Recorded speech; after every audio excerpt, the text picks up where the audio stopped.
Joining me today on the show is Dr. Eva Selhub.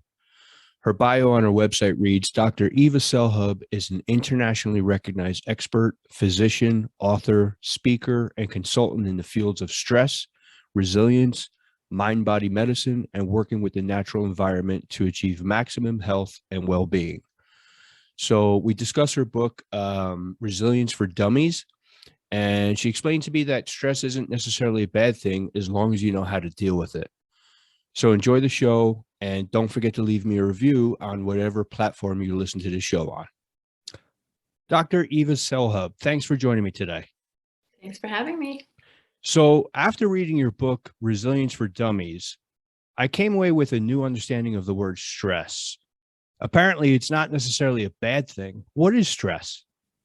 Stress is really, if you want to think about it, as like a term of physics. It just means that something is out of balance. That's pretty much it. So you want to remember that we're living, breathing human beings, which means we're constantly changing and needing to adapt to a living, breathing system, which is our environment.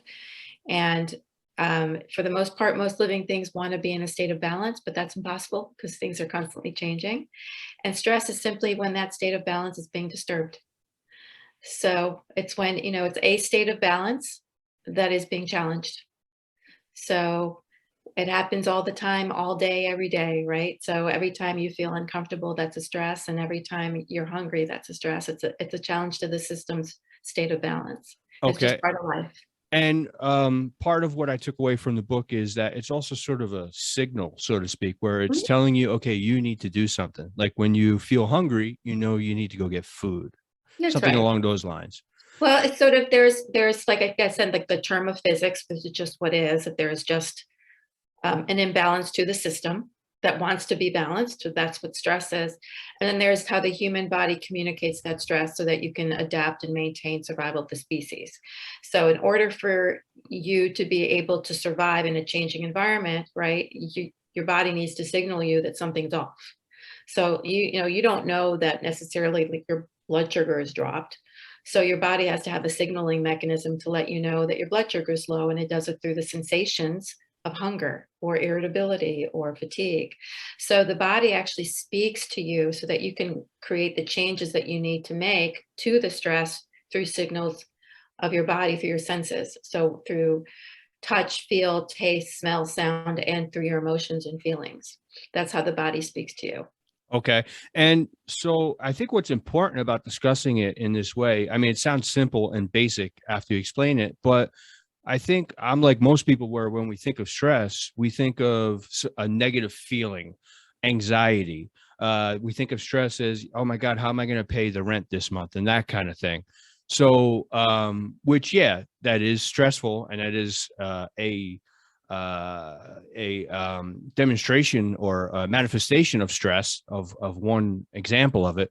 But it's more just something that needs to motivate you to do stuff, so to speak, and it could be good stuff. And I mean, what you do should always could be good stuff. But I mean, the stress is not always a bad thing. It gets you up and gets you out there, gets you doing stuff, things you should be doing anyway. Am I wrong? Well, first of all, let's take the word out, should. But certainly if you want to survive, then you need to put food in your body. And if you want to not freeze to death, you want to put on something warm. So, your body signals you to activate change so that you can survive and adapt. I mean, you want to think about our ancestors who grew up in the wild or whatever, and didn't have a roof over their head or no, they had to know if the weather was going to change or if there was a predator that was going to come near. So they had to be really attuned to their senses to make sure that they were paying attention to what they needed to do every moment to be able to stay alive. And we don't really need to do that now. So we come up with other stress in our heads that stimulates this fight or flight mode. But essentially, from a very, very simple perspective, stress is part of life. It's just the way it is. It's going to rain and it's going to be cold and you're going to get hungry and you're not going to be able to sit in the same positions for hours on end. And you're going to have a bad day at work and somebody's going to cut you off in traffic. And it's just, like stuff happens, right? Yeah. So just nature just as soon lets a forest fire burn as a flower bloom. It's not personal. It just happens. The question is how do I respond to that? Now you have a brilliant body that lets you know when something's off and something's wrong so that you can correct it. You also have a brilliant mind that can say, oh, this happened to me many times before. I'm going to learn and figure out a way to prevent this from happening again. And you can anticipate a problem and anticipate stress. And this is how we become so innovative and creative and come up with new solutions and ideas, and why we have technology and innovation right now. The problem with that also is that we can also anticipate something bad happening and being anxious about it. So when you think, I have the stress that I don't know how I'm going to pay my bills. Yes, that might be true, but your thought process is creating more stress. Okay. So what's important to your mind, is the perception of these challenges, of whether or not you believe you have the ability to handle it or not. That's what creates the difference.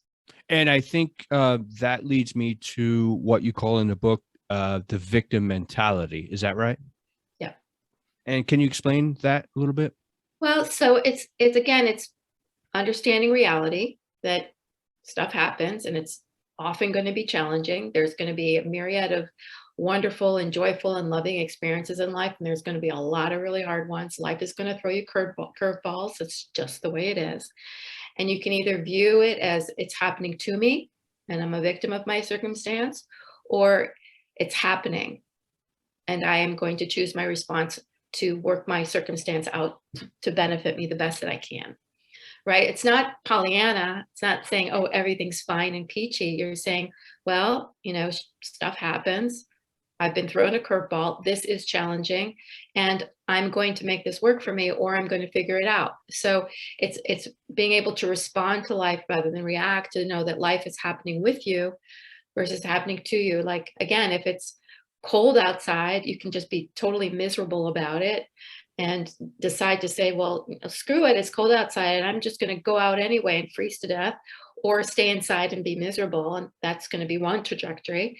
Or you can say, well, it's cold outside, I'm going to put my coat on and make the best of it.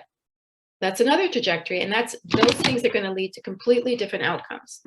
So it says that the point is that the fact that it's cold outside doesn't change. How we respond to that and make do with that and then create new choices for ourselves is dependent on you.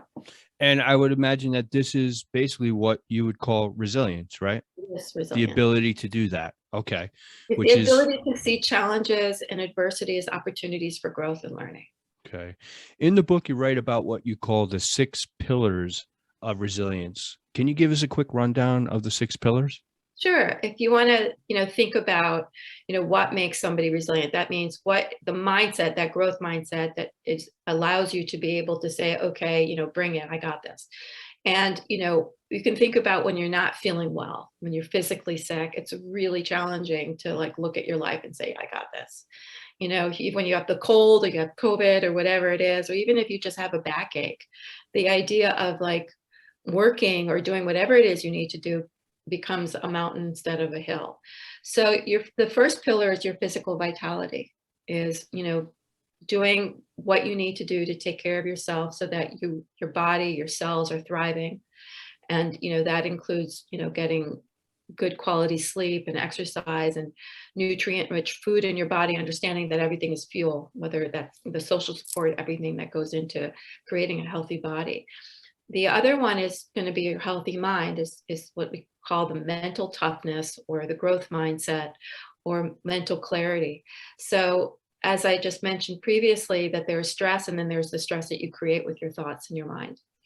And when you have the ability to have clarity of mind, that allows you to look at something better, to be able to make better decisions and to communicate more effectively, and in general, just be able to handle things better. And that's what we call mental toughness and mental clarity. So there's all kinds of practices to be able to do that, to be able to have that growth mindset and get out of your own way, essentially. In order to do that, it usually takes you finding some emotional equilibrium, which is the third pillar. So we've got physical vitality, mental toughness, and clarity. And the third is emotional equilibrium, because as I mentioned before, your emotions and feelings are like your other senses in that they are letting you know when something's off. And the problem is that people get caught up and entangled in their emotions because they're caught up with beliefs and things that have happened in the past, and they enable their emotions to control them rather than using their emotions as signals to help them navigate situations better. That's what we call emotional intelligence. Hence the reason I bought your book. I've been known to struggle with that now and again. Most people do. You're not alone. If you didn't have that struggle, I wouldn't have a job, as according to a lot of other coaches and therapists and what have you. So, there's no shame in that. We all have that. The fourth one, which allows us to then be able to mitigate uncertainty, have resources, rely on others, have them rely on us, is our social connection, is our relationships. So quality relationships. Who we connect with, who supports us, who we support, that's a really, really strong. I mean, we're social beings, social animals. Yeah. So that's really important to us. And again, why COVID was so hard for so many people, because that loss of connection was really difficult and a really important pillar for our sense of resilience. And also knowing that relationships also include the relationship we have with ourselves, which is also important. The fifth pillar is about your spirituality. So we know that people who have a strong spiritual belief or faith, doesn't necessarily have to be religion. It could be that you have a meditation practice or you are connected to nature, but it's the profound belief that you belong to something greater. What if somebody has none of that? Where would you suggest that they start? Connecting with nature or starting to meditate. Both those things, help open up connections in your brain to help you feel that sense of connection and oneness to something greater than just you. You can do it by volunteering, by finding some type of passion or purpose that doesn't involve you. Random acts of kindness, connecting with like other people's needs, being kind and compassionate, doing a compassion meditation. There's all different kinds of ways to enhance your sense of spirituality without it having to be religion. So all of this is obviously in the book. And then the last one is the sixth pillar is one of actually actualizing your leadership role and understanding that everybody is a leader, that everything you do influences everything around you. You don't stand alone. It's like, you could be a boulder and you could be a pebble, but either one creates what ripples in the water. So it's understanding your role as that leader and knowing that you influence everyone else and our accountability to that role. And building that up as best we can. So number 5, I definitely need to try to kickstart because I don't consider myself whatsoever spiritual. I almost never leave the house, so I'm not an outdoorsman, but I know I need to work on that. As far as the health and exercise, I get it. I do, but I hate the gym. It's cold outside. I'm always either working or tired from work, and eating healthy takes effort. So, you got any help or any advice? Interestingly, I'm writing another book right now. I'm writing Burnout for Dummies. So that's the flip side of resilience. And because it's a huge problem right now for the very reason that you just described, that people don't get outside, they're spending hours on end working, or they're tired from working and they're tired all the time, and they're not hence what I'm drinking right now. Right. And that's depleting you even more, by the way, Red Bull, or caffeine and things like that, because you have fake energy and it's not real energy. It's like you're basically, driving your car without putting gas in the gas tank. And if you are, you're putting in vegetable oil. So you're, kind of running it dry as it is. And so then what's left is not much. Right. And so, most people treat their cars better than they treat their own bodies, even though your body is the vessel that's getting you around in life. Mm-hmm. And the more you fuel it. So the first thing is changing your mindset and understanding that your body is a vessel. It's the vessel that allows you to exist in life. It's the most important vessel, right? Well, yeah. Your mind and body is like, without it, you don't exist. Yeah. So all the work in the world isn't going to make any difference if you're dead and then in the hospital. So, that's the first thing, is saying, okay, I to learn to value your body as the vehicle that is your car, and then setting achievable goals. So if you don't like things, then don't do them, but find things that you do. Okay. There's very simple things of just moving, maybe just start stretching, and maybe, go up, walk the stairs and park your car a little further away from the grocery store rather than, go back to the grocery store rather than ordering online because now it's easy. So what happens is people get lazy and things are like, well, it's easier for me not to do that because I'm just going to go work. And learning how to create healthy boundaries between work and not work, finding things that you enjoy doing, like play. Play counts as movement, whether maybe you like dancing, or maybe you like stretching, or maybe you like kickboxing, or maybe you just find somebody that you like talking to, so you decide to go walk together somewhere. So in other words, you can find something. There's really no excuse. Just do something. Do something and do it 5 minutes at a time. Get up and do like 10 air squats and 10 jumping jacks, and then go back and sit at your desk.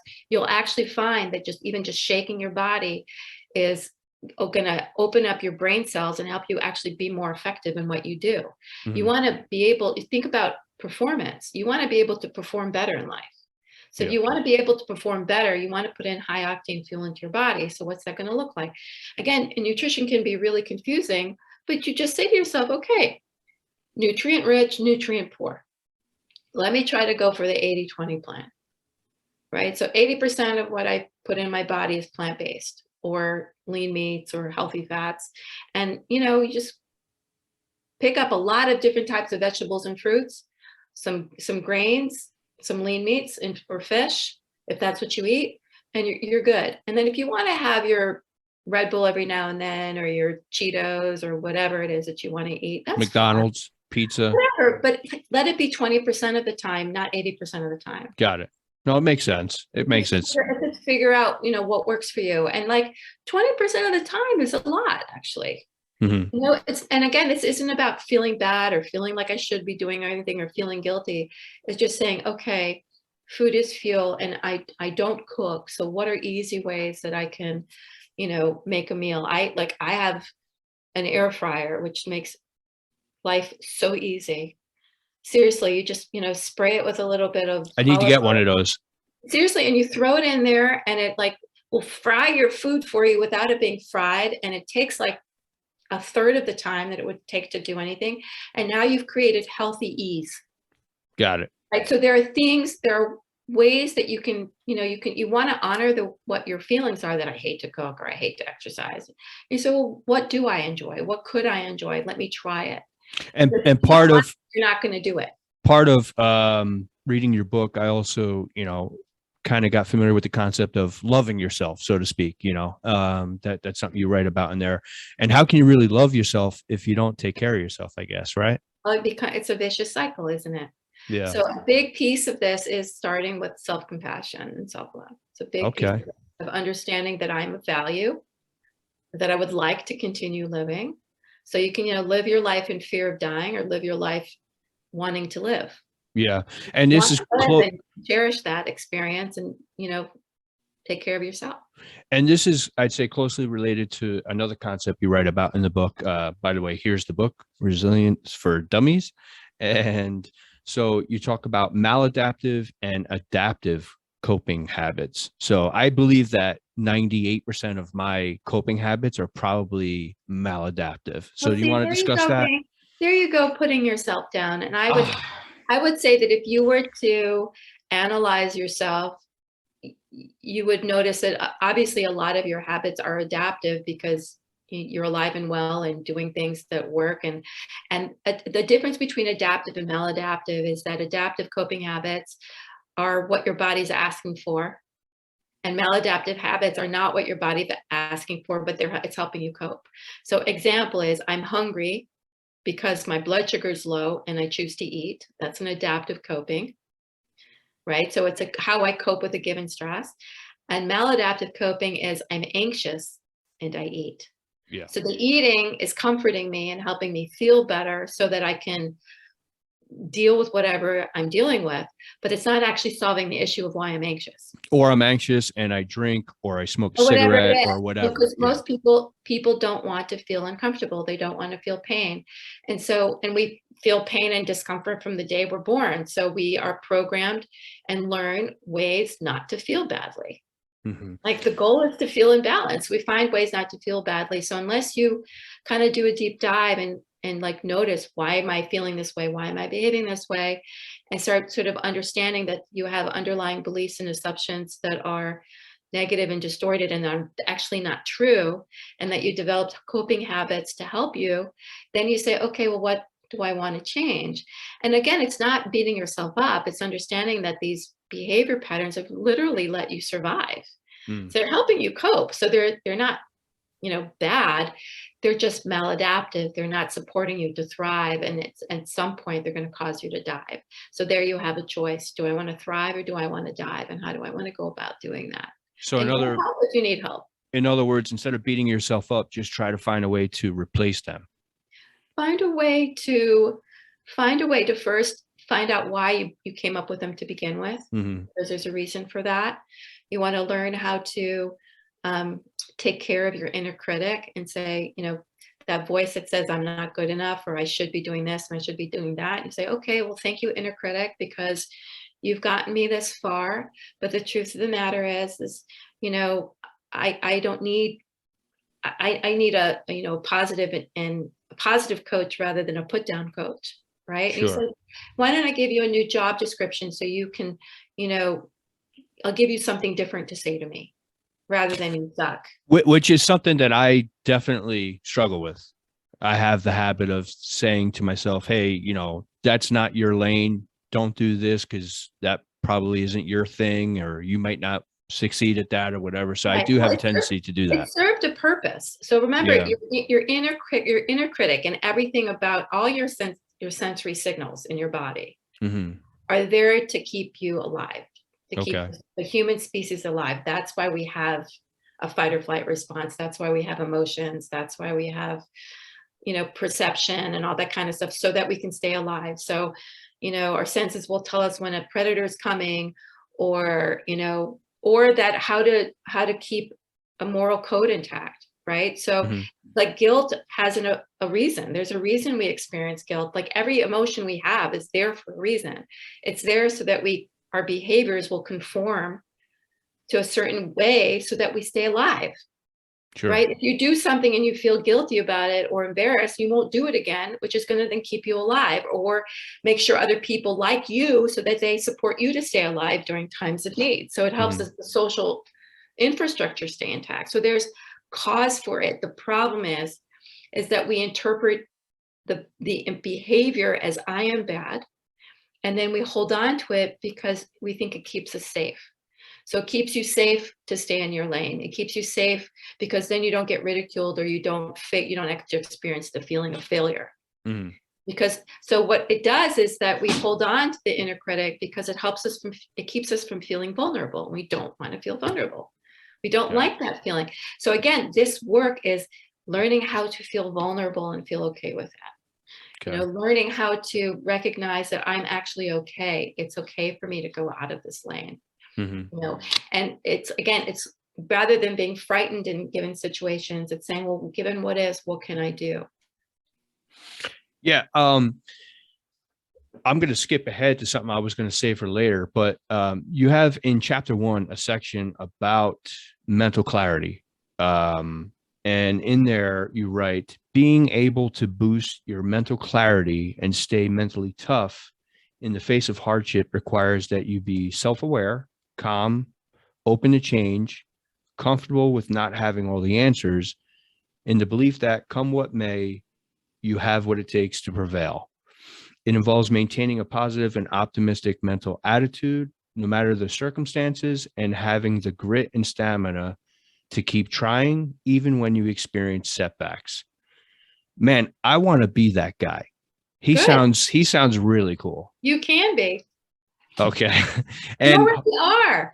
I mean, think of all the trials and tribulations that you've been through in your entire life, and how you kept pushing yourself despite setbacks. So people are innately resilient. We human beings are innately resilient. I mean, I just think about even just being born and getting out of the womb. That we get knocked down and we get right back up, and we just keep going. And so we learn helplessness for the most part. Some people are born resilient. Yeah, that was actually my next question. Are some people more naturally, like genetically more resilient? that's what they're finding is that there's some people, some segment of the population that is inherently just born with that kind of growth mindset. I But you mean, can obviously learn it as well, and of right? course, and then there's obviously you can learn it. You can learn helplessness, and you can also learn resilience. But You you can, can also learn the opposite as well. Like yeah. depending on your childhood, you could learn bad habits. Well, that's what I'm saying. Most Yeah. people, the majority of people, so you can either born feeling helpless or you can learn helplessness. You Mhm. can learn over a series of life events of being knocked down, not to have faith or trust anymore in yourself or in the resources around you, and Mhm. just start feeling really helpless and anxious and hopeless. And it happens to the best of us, happens to all of us. Again, there's a way out of it, should you choose to find your way out. But it's also normal to feel that way. So there's no shame in it. I think that's really important for people to understand that, you're human and these are human experiences that, suffering is a human experience and it's shared by everybody. And knowing that you're not abnormal or alone in feeling this way, I think is extremely helpful. And also knowing that there's options for you to get out of it Mhm. is also really important. And speaking of learning helplessness, especially pertaining to childhood, there's a section of your book. It's called 10 Tips to Help Your Kids Cope with Stress and Change, which I thought was really cool. Do you want to talk about that? Yeah, I think, let me first say that just because something happened in your childhood doesn't mean that you can't become resilient or grow and change today. So Mhm. let's keep that going. However, having said that, the first, let's say 10 to 15 years of your life is when your brain is being programmed to develop a belief system of how you see yourself and how you see your world. I mean, I like to use this example, but you don't know an apple's an apple until somebody tells you it's an apple, Hmm. right? You don't know a bicycle is a bicycle until society tells you it's a bicycle. Mhm. It's just a thing, right? And we label. So we learn how to label things and label ourselves, and we learn that we're of value depending on how other people treat us. So your own sense of self, and whether or not you have self-compassion and self-nurturance. Remember, I talked about the inner critic. Mhm. You also have a voice of compassion and love. And we call it the devil and the angel, right? The voices in our heads, good cop, Mhm. bad cop. But so it's your inner critic and your voice of compassion, they both exist. However, you didn't grow up in a life, an early life experiences where you were nurtured, whether by your family or your teachers or society or culture, or there was a war or a depression or whatever that is. We're influenced by what's happening around us, by critical life events. Genetics play a role, and whether or not the compassionate voice is going to be louder than the inner critic. And so that's also going to influence our behaviors and what we choose to do and our value system and how we treat other people and everything that goes along with it. So that's why examining that part of your life is important, because it helps you get a window to what your belief system is and what your set of values is and how loud your inner critic is and whether or not you have belief systems that are not conducive for adaptive coping and your resilience. And again, just because it happened doesn't mean you don't have the capacity to change. It just means understanding where you come from and having compassion for yourself, that it wasn't easy. And if you have to work with somebody, work with somebody, work through some of that stuff. Now, I hope you don't mind me asking, do you have a, I don't know, personal story that kind of led you to this type of work I have lots or? of them. Okay. Mhm. No, I mean, I do. I have lots of them. I don't think I even realized that I was depressed, that I'd been depressed the majority of my life until I was really happy. So we Wow. don't, you learn from contrast and you learn from experience. I mean, most people don't even know how good they can feel until they do. Mhm. They don't even know that they're feeling badly until they feel good.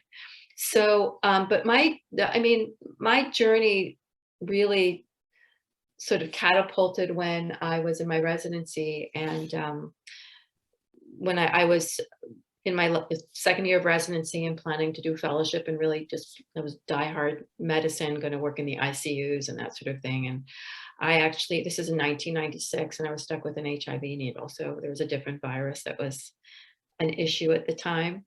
Oh. And, this is at the time where people were just dying horrible deaths, and everybody was just scared of that disease. And yeah, so I was exposed to it in a pretty severe exposure, wide bore needle stick. I was put on a cocktail of medications that wasn't sort of fully proven yet to work, but I was one of the first people on it to see if they can prevent my contracting HIV. I was, scared out of my mind, got really sick from the medications, and it was 6 weeks of just torture, of crying a lot and feeling a lot of shame and feeling fear and distress that I was going to die alone and I wasn't going to be able to pay off my loans because nobody was going to hire me. And I just was in mentally and emotionally in total distress, and physically was sick from the medications. And the only thing that really got me through that 6 weeks was the love and support that I got from my colleagues and my friends and my family. Other than that, my coping skills were terrible. And I got through that. I, did not contract HIV, but I had to continue being tested for a whole year. So that was very anxiety provoking. But it was during that 6 weeks that I sort of started doing my bargaining. I kind of said, okay, if there is a God, please let me live. I promise I'll be a better person than I am. I must not be a very good person that this happened to me. And I'm going to try harder and work harder and push harder, and decided to, help people more and not go into, I was like, well, maybe I won't go into ICU. I'll be a primary care doctor. And I sort of convinced myself that this was the right track. And during that year, my grandfather died very subsequently. As soon as I was sort of told that I didn't have HIV, my dog died. And then my grandfather died. Wow. And then somebody was starting to harass me that I had to take to court. And then my apartment burned down and I lost all my positions and had no insurance. And then my dad had a heart attack, and was all within a 5-month period. And at that point, I just lost it. I just became profoundly depressed. I just had no desire. I just felt hopeless. I felt helpless and hopeless. And I just I didn't really understand what the point was of living. I wasn't suicidal, but I just didn't have the energy to live. I was just burned. And I just kept walking around like a zombie saying, why me? Why me? Why me? And I was like that for probably 4 or 5 months. And then I went out to dinner with a friend, and something sort of a light went on. And I kind of drove home saying, why haven't you been walking around like a victim this whole time? Why you keep saying, why me? The real question is, why not me? That's when I realized nature just as soon lets a forest fire burn as a flower bloom, and it's not personal. Stuff happens. And it's not because you're good or you're bad. It just happens. How you respond to it is the issue. And I realized at that moment that I needed to figure out why I had such low self worth, that I thought that I was worthy enough or unworthy enough of being punished, and why I had this mindset that I was being punished, and what were better ways for me to respond to life's hardship.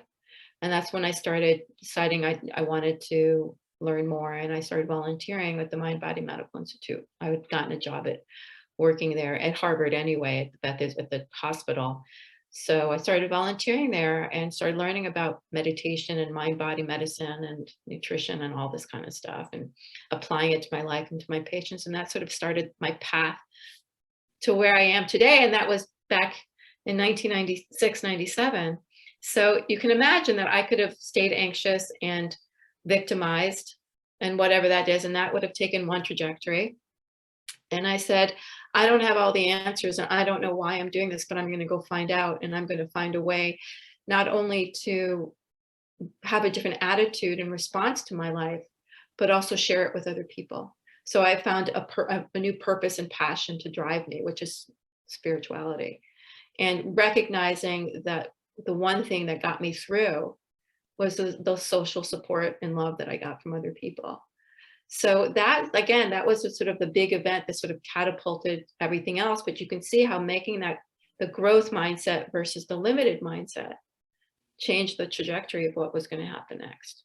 That's an incredible story. Yeah. You know, I get super, super stressed out if I don't make it to McDonald's before the breakfast menu is over. And, you know, so people really need to put minor inconveniences into perspective, you know. And I like what you said about choosing, or actually what you said about the forest and the flower blooming. That goes back to the victim mindset mentality where you can't take these things personally. So I appreciate you sharing that. I want to touch on one other thing that actually I could tie it into what you just said. Something that somebody shared with me recently. I actually took a kind of a class on conflict resolution, that kind of thing. And one thing that we discussed were goals. What are we planning on doing over the next year, 2 years or so? What are our goals? What is our plan? And one thing that the teacher shared with us, which is a concept that I've heard many, many times, but I never really took it to heart. I never took it very seriously. But now I'm starting to understand it a little better. And you actually mentioned it in your book, which is how important it is to have a sense of purpose. So if, you know, you could expand upon that for the audience, and, you know, did you have a kind of a sense of purpose that helped you get through that really, really, really tough time that you just described? And how important is that in order to be a resilient person? Yeah, I mean, purpose is you know what I sort of put it in the spiritual love category. Um, it's sort of the thing that helps you feel that life is bigger than just you. And you know, it doesn't have to be big purposes, but purpose is what's going to give you the drive to move forward, give you the courage to face your fears or face challenges, right? That purpose, it's sort of, you think about, you know, what enables people to go to war, right? These are soldiers that enlist to go to work and to do one of the hardest things that anyone would ever be asked to do, and that's what drives them, is a sense of purpose, right? And so it's bigger. It's a bigger than them. It's bigger, not telling people to go and enlist or anything like that, but it's the notion when that I am connected to something bigger than me. It gives me a sense of reason for doing something. It gives me ability to make meaning for why something's happening. And it just allows me to cope more effectively with what's happening. So it doesn't have to be a big purpose. You know, it's like, so for me, my purpose was to create a better world, or to share my knowledge. You know, my purpose is to, you know, live a life full of joy and be able to share that joy. So again, it could be, but it could be also, you know, my purpose is to get a good night's sleep. You know, because when I have a good night's sleep, I'm more value. You know, I can do more of what I want to be doing, and sharing what I want to share. So, you know, it's just coming up with, you know, what is my greater purpose, or what is the purpose, then sort of allows you to then navigate, you know, how you want to go about proceeding. Got it. I'm going to ask you one last question, and I hope this question isn't too goofy. Okay. But how does, and I understand we're talking about resilience and not, you know, positivity. I know there's sort of two different concepts, but I think they're interrelated. So what role does like entertainment we ingest, or the image we portray to others, what role does any of that play in any of this? And I'll explain what I mean. So I used to do some stand-up comedy, and my act was, I was basically a super curmudgeon, lazy, negative, sad sack. But that's what makes me laugh. Okay. That's what makes me giggle, you know. Also, on social media, I'm always posting funny memes about being lazy, and or I'm on Twitter fighting with political opponents. Um, and as far as entertainment's concerned, my favorite TV show of all time is The Sopranos. It doesn't get any more negative than that. One of my favorite bands is Slayer. If you're not familiar with them, they're as evil as they come. Um, so I guess my question is, to be this more positive, more zen, more meaningful, live this beautiful lifestyle, do I have to completely change who I am? Or is there a way to Who said you had to live like this blissful Zen life? I mean, I don't know that that's what resilience is. Resilience is more sort of, this is reality, but I'm Zen on the inside. Doesn't mean life is Zen. It just means I'm Zen on the inside. It's think of Crouching Tiger, Hidden Dragon, or The Matrix. You don't take things personally. And so the thing that I would say to all of that is none of this is who you are. Got it. Okay. You have a tendency to get lazy, and you have a tendency to argue with, other people, and you have a tendency to not feel like doing anything, but it's not who you are. Okay. Who you are is a spiritual being having a human experience. Okay. Okay. You're a human being. And the reason people like Sopranos or like it when you say I'm a lazy, fat, whatever, is because there's a shared humanity. And people then don't feel alone in feeling the way they do about themselves. And they laugh at it because it makes them uncomfortable. But at the same time, they're like, oh yeah, I'm not alone in being lazy. Oh yeah, it's that shared connection that we have with one another of knowing that we're totally imperfect. And that's what makes us human beings, is we're completely imperfect. We're flawed.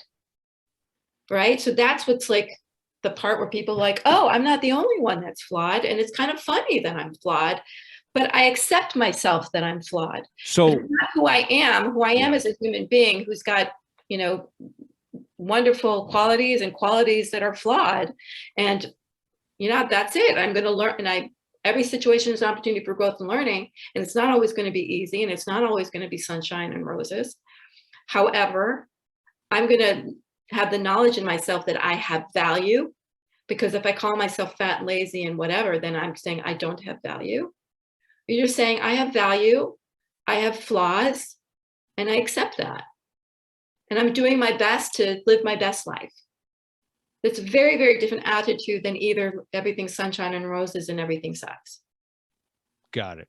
So what I take from that is when I post the meme that says, why put off things till tomorrow when you can put them off to the day after tomorrow, I'm actually doing a public service. I'm kidding. It's a joke. Well, no, I mean, again, it's just saying, it's like, it's funny because we all think that way. Yeah. And so then, but the question is, are you identifying with that?